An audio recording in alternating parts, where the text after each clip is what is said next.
আসসালামু আলাইকুম ভিউয়ার্স। আজকে আমি আপনাদের সাথে বিকেলের নাস্তার একটি রেসিপি শেয়ার করব।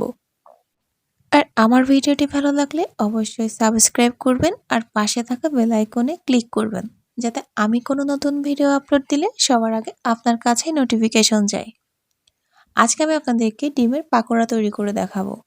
ডিম কম বেশি সবার বাসায় থাকে আর এই পাকোড়া তৈরি করা খুবই সহজ।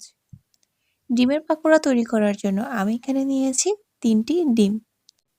আমি ডিমগুলোকে আগেই সিদ্ধ করে নিয়েছিলাম। এবার ডিমগুলোর খোসা ছাড়িয়ে নিচ্ছি। আর খোসা ছাড়ানো হলে এবার একটি চাকুর সাহায্যে ডিমটাকে আমি 4 টুকরো করে ভাগ করে নেব। আপনারা আপনাদের পছন্দ মতো ভাগ করে নিতে পারেন। তবে আপনারা যদি বেশি বড় পাকোড়া বানাতে চান তাহলে 2 টুকরো করে নেবেন। ডিম ভাগ করা হয়ে এলে এবার আমি ডিমের সাদা অংশ আর কুসুম অংশটুকু আলাদা করে নিচ্ছি। সাদা অংশটা আমি আলাদা করে সরিয়ে নিয়েছি। এবার সবগুলো ডিমের কুসুমকে আমি একসাথে করে নিয়েছি। কুসুমগুলোকে আমি এখন একটি কাঁটা চামচের সাহায্যে খুব ভালো করে মিশিয়ে নিচ্ছি। এই কুসুমের সাথে আমি এখন যোগ করব বাকি মশলা।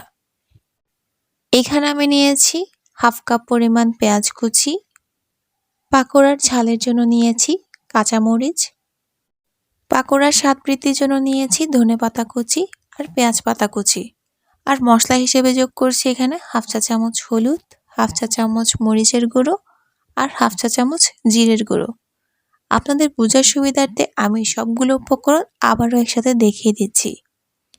এবার সবগুলো উপকরণের সাথে আমি এখানে যোগ করেছি 1 চা চামচ পরিমাণ লবণ।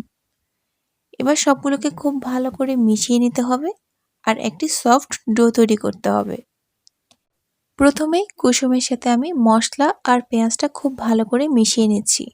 ধনেপাতা আর পেঁয়াজ পাতা কুচি এখন অ্যাড করব না। আর এখানে আমি দিচ্ছি 1 কাপ পরিমাণ আটা, আপনারা চাইলে ময়দাও ইউজ করতে পারেন। আর দিচ্ছি 1 টেবিল চামচ পরিমাণ কর্নফ্লাওয়ার।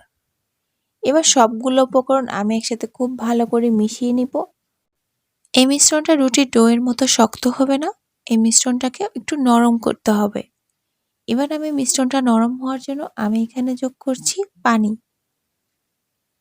মিশ্রণের ঘনত্ব যখন ছবিতে দেখানোর মতো হয়ে আসবে তখন আমি এখানে যোগ করছি ডিমের সাদা অংশটুকু।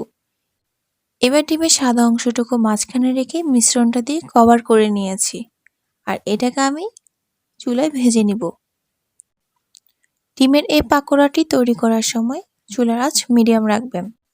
চুলার আঁচ মিডিয়াম রেখে আমি সবগুলো পাকোড়া একে একে ভেজে নিয়েছি। পাকোড়ার কালারটি যখন গোল্ডেন হয়ে আসবে পাকোড়াটা চুলা থেকে নামিয়ে ফেলবেন। আমার পাকোড়াটা দেখতে কেমন হয়েছে আপনারা ভিডিওতেই দেখতে পাচ্ছেন। আর এই পাকোড়াটার স্বাদ কিন্তু অসাধারণ ছিল। আশা করছি এই ভিডিওটি দেখার পর এই পাকোড়াটি আপনারা খুব সহজে বানিয়ে ফেলতে পারবেন।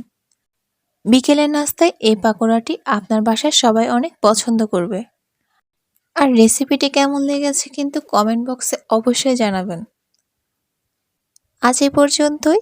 ভালো থাকবেন, সুস্থ থাকবেন আর আমার চ্যানেলের সাথেই থাকবেন। আল্লাহ হাফেজ।